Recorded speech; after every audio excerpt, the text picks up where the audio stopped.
Every spring, you do the same thing. You walk into the garden center, grab whatever looks amazing on the shelf, drop it into your containers, and by July, it looks like you forgot how to keep anything alive. Then you blame yourself. Too little water? Too much? Wrong fertilizer? Maybe I just suck at this. Most of the time, it's not you. It's the plants you're being sold.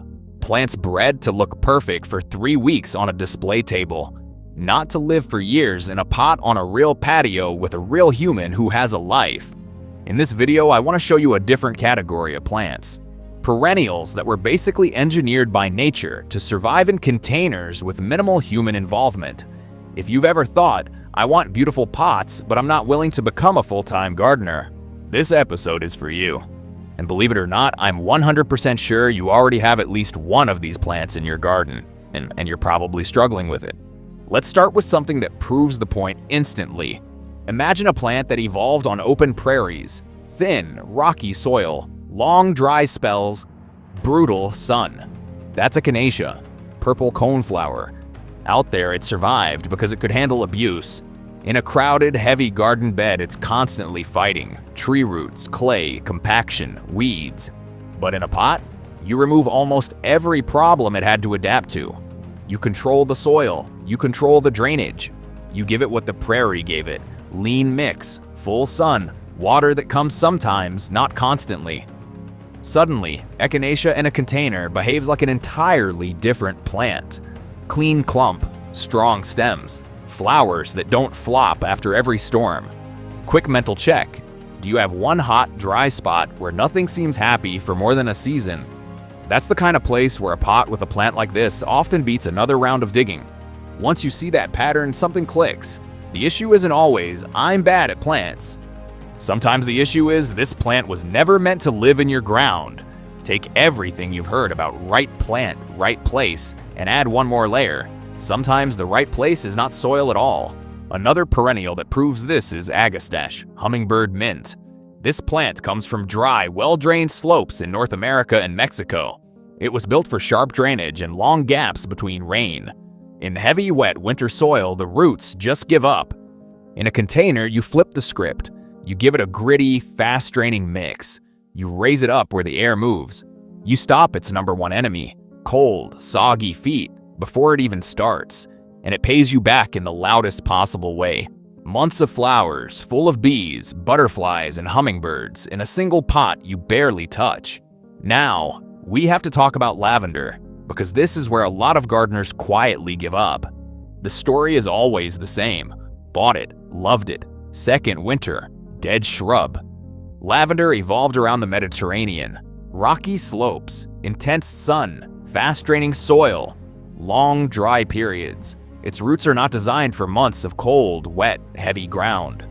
In a garden bed with clay, the crown stays damp, air disappears, rot creeps in. By spring, it's already over. You just see the final result. In a container, the rules change. The soil warms faster. Water moves through instead of sitting. You can tilt the balance back toward what lavender actually understands. And there's a side benefit no one mentions enough. Put lavender in a pot, raise it to nose level, and suddenly the fragrance is part of your daily life. Not something that happens at ankle height if you remember to bend down. So ask yourself honestly, has lavender ever had a fair trial at your place in a well-draining pot or only in heavy ground near a downspout? Not every problem spot is hot and sunny. Some of the most depressing corners are the dark ones. Under the stairs, beside the garage, north-facing walls where nothing nice seems to stick. This is where Hosta in a container stops being a plant and starts being a design tool.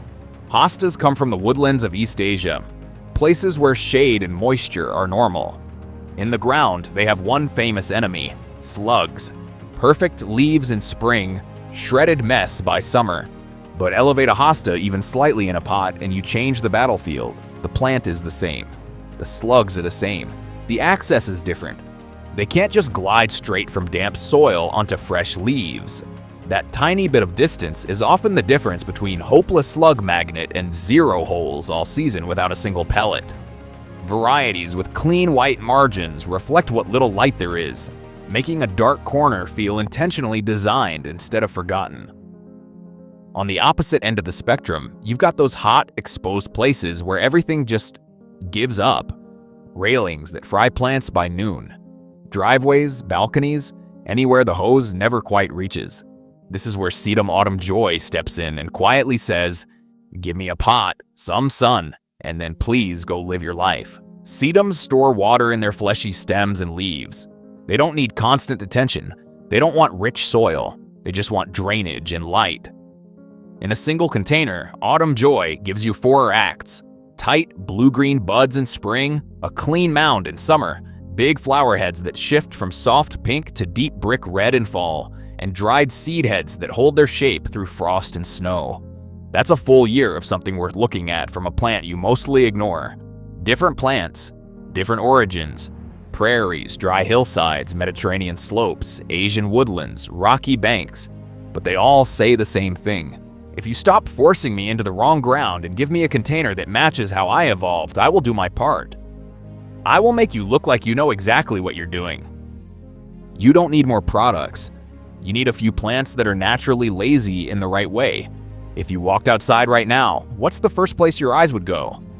If you knew there was a single, indestructible container planting waiting there for you, tell me in the comments what that spot looks like, and which one of these plants you'd trust to hold it for the next few years. Because that's where the real lazy gardening actually starts.